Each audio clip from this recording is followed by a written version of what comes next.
Nonton film horor itu seru kan? Kamu bisa merasakan petualangan tanpa resiko bahaya yang nyata.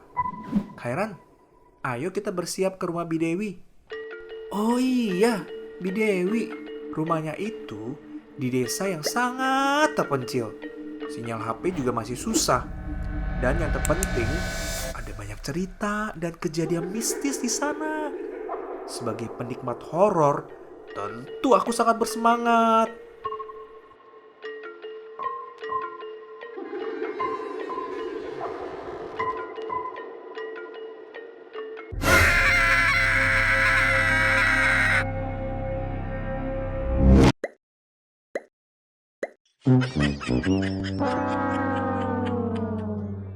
Saat makan malam, Bidewi bercerita tentang tetangganya. Minggu lalu, tetangga ini terbangun tengah malam. Dia dengar suara berisik di luar rumah, seperti ada yang manggil. Dia mengira sudah subuh, dan yang di luar itu suaminya yang baru pulang kerja minta dibukain pintu. Tapi anehnya, saat dia lihat ke jendela, ada sosok seperti perempuan. Tanpa berpikir panjang, tetangga itu membuka pintu dan BAM!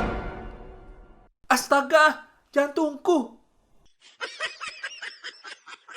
Singkat cerita, tetangga ini tiba-tiba kerasukan dan akhirnya ditolong oleh dukun. Cerita selesai. Tapi malam itu aku gak bisa tidur. Selalu ingat cerita Bidewi. Malam makin larut dan hening. Tiba-tiba... Hah? Suara apa itu? Hewan liar? Suara perempuan? Aduh, jangan-jangan itu... Astaga, Bidewi! Apa yang terjadi? Kok bisa kayak gini? Ayah, ibu, dan paman berusaha menenangkan Bibi. Tapi gak ada yang berhasil. Kami semua panik dan berusaha minta tolong ke tetangga. Tetangga berdatangan dan berusaha menolong Bidewi. Ada yang kasih air garam sambil berdoa. Ada yang baca ayat Al-Quran. Ada juga yang kasih ramuan yang... Tapi semuanya gak ada yang berhasil. Kami putus asa. Dukun juga bilang gak bisa menyembuhkan Bidewi. Ini sangat kuat. Saya tidak sanggup melawan roh jahat sekuat ini. Padahal dia adalah dukun paling mantap di kampung ini. Kalau dia gak bisa, siapa lagi? Saat itu, kami masih sambil berdoa melantunkan ayat-ayat Al-Quran untuk Bibi. Lalu...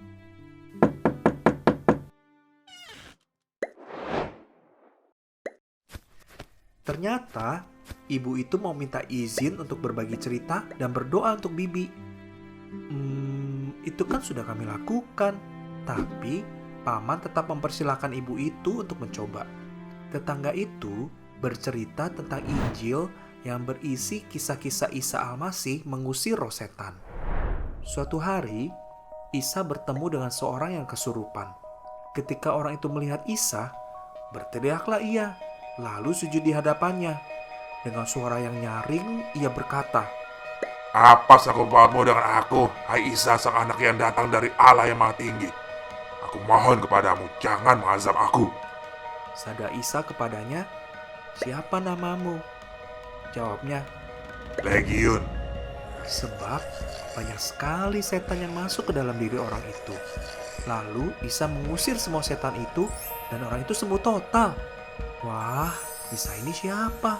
Kok bisa segampang itu? Ibu itu terus bercerita bahwa Isa telah diberikan kuasa atas setan. Isa telah mengalahkan setan ketika ia wafat di atas kayu salib dan bangkit lagi. Isa berkuasa mengampuni dosa dan menyembuhkan karena ia telah diberikan kuasa atas surga dan bumi. Oleh karena itu, Pak, boleh saya mendoakan Ibu Dewi dalam nama Isa Al-Masih? Wah, apakah paman akan menolak ya?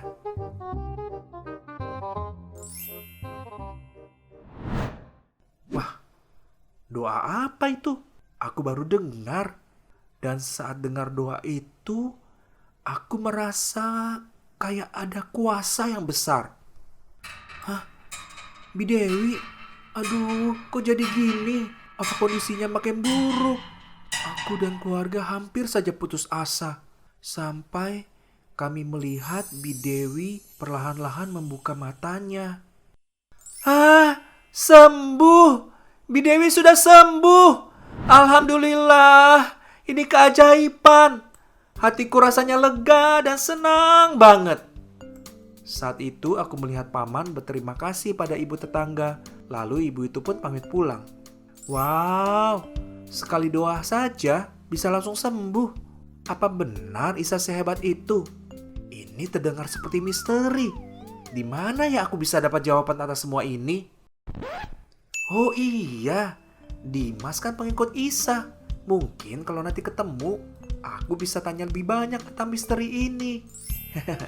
Ini sepertinya lebih menarik dari film horor.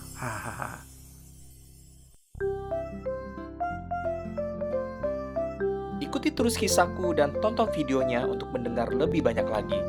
Selalu ingat untuk hidup soleh, hidup bahagia.